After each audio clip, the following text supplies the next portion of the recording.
Imagine opening your bank account and seeing nothing. Not a warning. Not a low balance. Just zero. Now imagine realizing it wasn't a mistake or a hacker, but the people you loved most, your own family. The kind of betrayal that doesn't just hurt your wallet, but slices straight through your chest.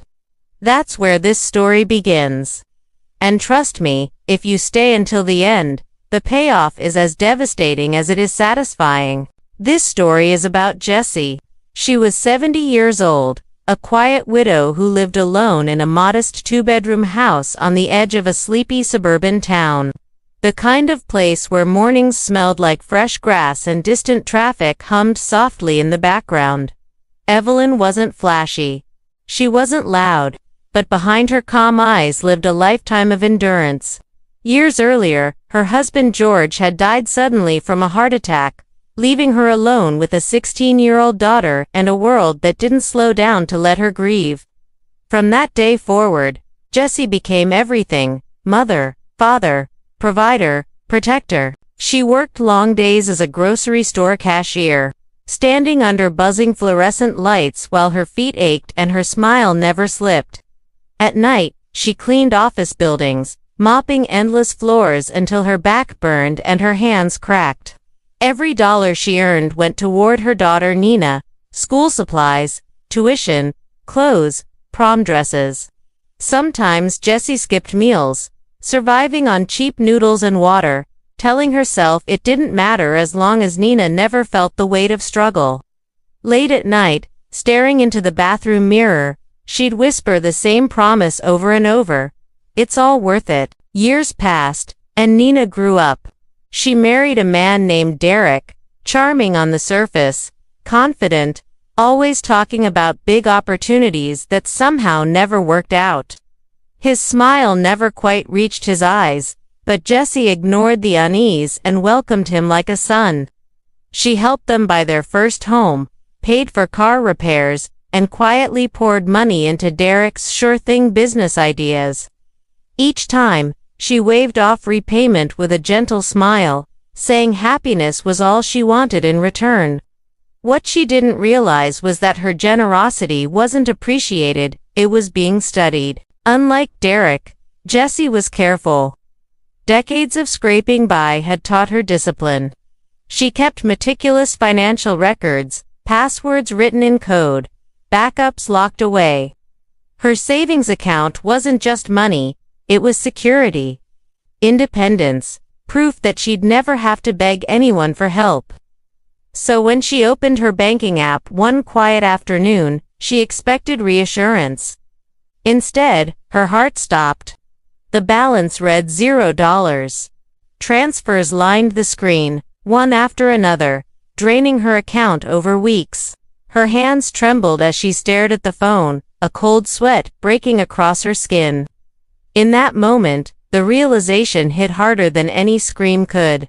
They hadn't just stolen her money, they'd stolen her trust. Jasie didn't confront them right away. That night, she lay awake in bed, staring at the ceiling as memories replayed, one by one, every sacrifice, every smile she'd trusted, every time she'd chosen their needs over her own. Her chest felt tight, like something heavy was pressing down on her lungs. By morning, the shock had settled into something colder and sharper. She needed the truth, not guesses. She invited Nina and Derek over for dinner, keeping her voice steady on the phone, acting as if nothing had changed. The evening felt wrong from the start. The table was set with her good china, the plates worn but polished, the food warm and familiar. Derek filled the room with noise, laughing too loudly, acting too comfortable. Nina barely spoke, her eyes avoiding her mother's. When the dishes were cleared and tea was poured, Evelyn folded her hands and spoke quietly. She said something was wrong with her bank account. The room went still. Derek didn't deny it. He leaned back, smirked, and shrugged like it was nothing. He told her they needed the money more than she did. Nina stared at the table, twisting her napkin, saying nothing. The words cut deeper than Jasie expected. Derek grew bolder, explaining how he'd done it, forging her signature, resetting passwords, using personal family details, rerouting alerts to a burner phone. He spoke with pride, like he'd pulled off something clever. When he said she wasn't even using the money, something inside Jasie cracked. Nina finally whispered that they'd been struggling, as if that made it acceptable. Evelyn sat there in silence, her heart pounding, realizing in that moment that they didn't see her as a mother anymore. They saw her as a resource. After they left, the house felt hollow. Jasie sat on the edge of her bed and cried quietly into her hands, the pain sharp and physical, like something tearing inside her chest. The betrayal wasn't just financial, it was personal, intimate, humiliating. For a moment, she considered letting it go, choosing peace over conflict. But then she thought about the years she'd gone without, the nights she'd worked herself to exhaustion so Nina wouldn't have to struggle.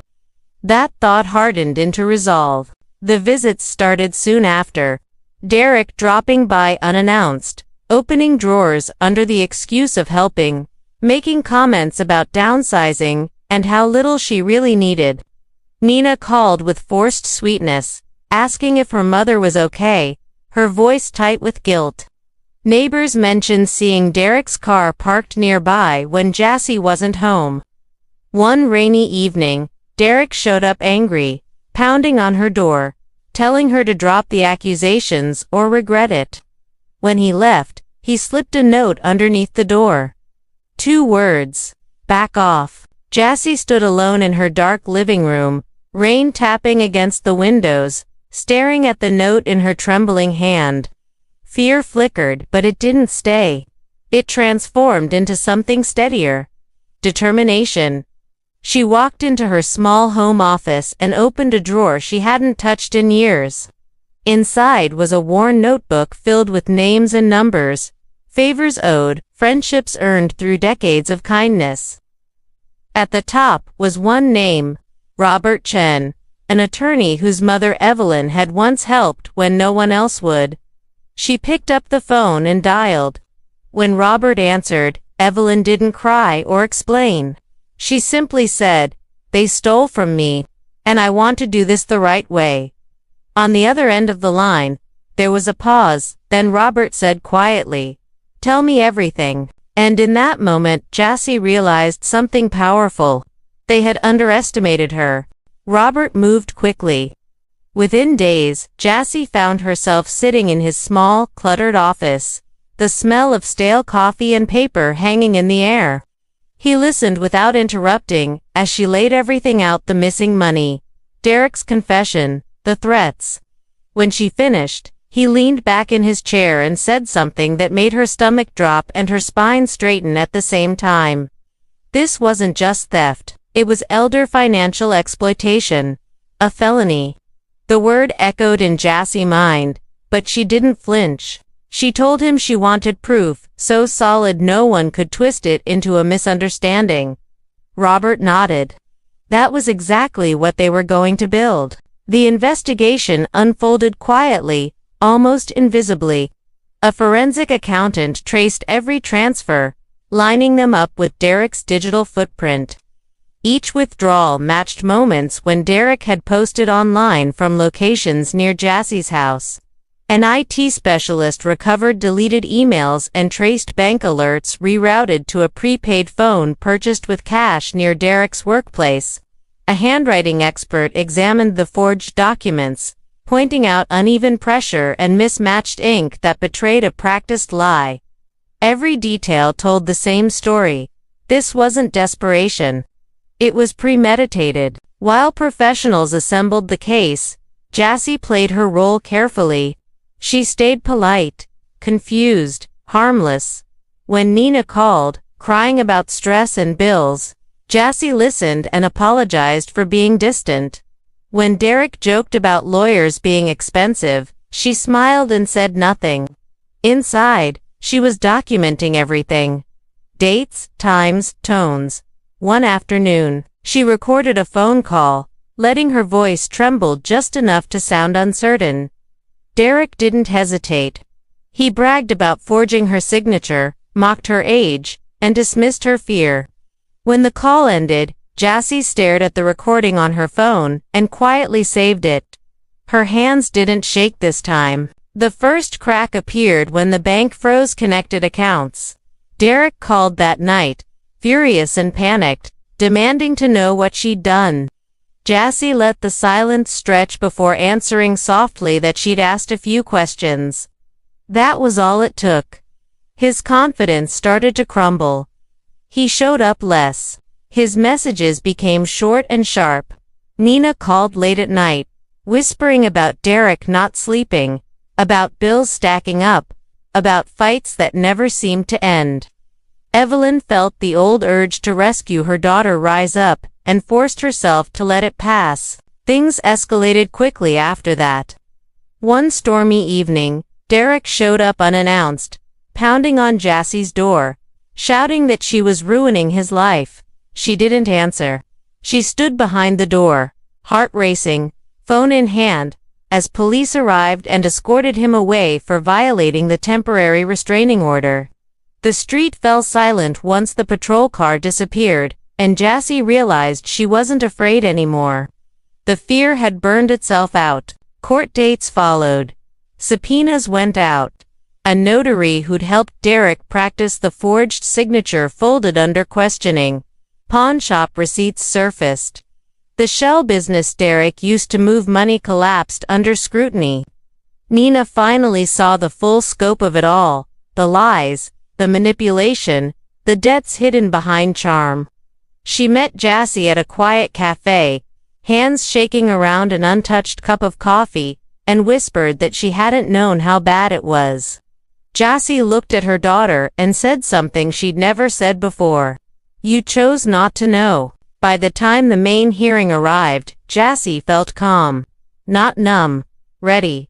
She walked into the courtroom wearing a simple coat, her evidence organized neatly. Derek sat across the room, restless, sweat on his brow, his old swagger gone. When the judge reviewed the evidence, recordings, documents, timelines, the room seemed to shrink. Every lie Derek had built his life on collapsed under the weight of facts. When the gavel came down, ordering asset seizures and restitution, Jasie closed her eyes and exhaled slowly.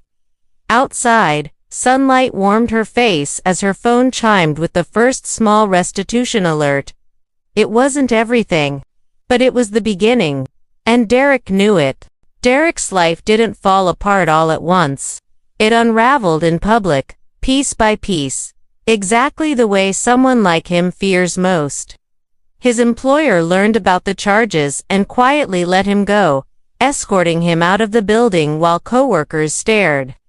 The truck he'd bragged about was repossessed in broad daylight, its tires screeching as it was hauled away while neighbors watched from their windows. The house he'd once called proof of his success went up for sale at a loss. The bright sign in the yard, a permanent reminder that arrogance doesn't age well. Within weeks, Derek stopped answering calls altogether, his name becoming something people spoke with lowered voices and shaking heads. The criminal case moved slower than the civil one, but its weight pressed down on him relentlessly. In the final hearing, Derek's own recorded confession filled the courtroom. His voice stripped of confidence and swagger, reduced to something small and defensive. The judge didn't raise his voice when he spoke. He didn't need to. He called it exploitation, intentional and cruel. Derek avoided eye contact as probation was handed down, along with financial monitoring and mandatory restitution. Jail was narrowly avoided, but the record would follow him everywhere. When the gavel fell, the man who once laughed about stealing from an old woman stared at the floor in silence. For Jasie, the victory was quiet. Restitution payments arrived slowly, sometimes late, but they came. Each alert on her phone felt like a small stitch closing a deep wound. She rebuilt carefully, new safeguards, a neutral power of attorney, layers of protection that couldn't be bypassed again. She began speaking at community centers, warning other seniors to protect themselves, her story rippling outward into something that mattered. The pain she'd endured became a shield for others. Her relationship with Nina didn't snap back into place. It crept forward, cautious and fragile. Coffee first. Short conversations. Long pauses. Nina started therapy, took a full-time job, learned what accountability felt like without someone rescuing her. Jasie didn't rush forgiveness. She watched for change. Slowly, trust began to rebuild, not because the past was forgotten, but because it was finally acknowledged. One evening, Jasie sat on her porch as the sun dipped low, knitting in her lap, the air cool and calm.